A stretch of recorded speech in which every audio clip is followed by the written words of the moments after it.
Good morning everybody. Habang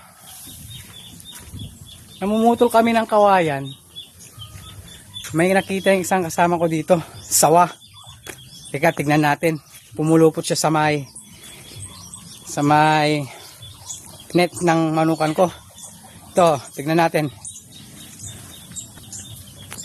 Ito, laki niya na. Yung sawa.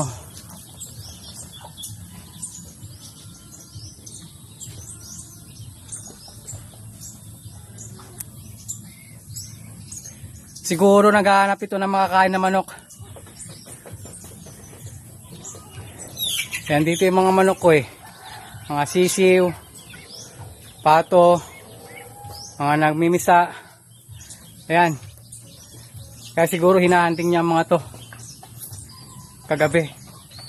Ito siya ngayon oh. Malaki. Mga siguro to mga 1.5 meters. O siguro 2 metro na. Ang laki nito.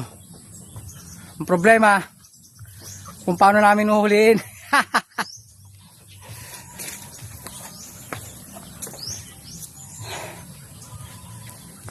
Sige, huliin muna namin. Update kayo pag nahuli na namin. Update namin kayo pag natanggal na namin dyan sa net. Pag natanggal na sa net, update.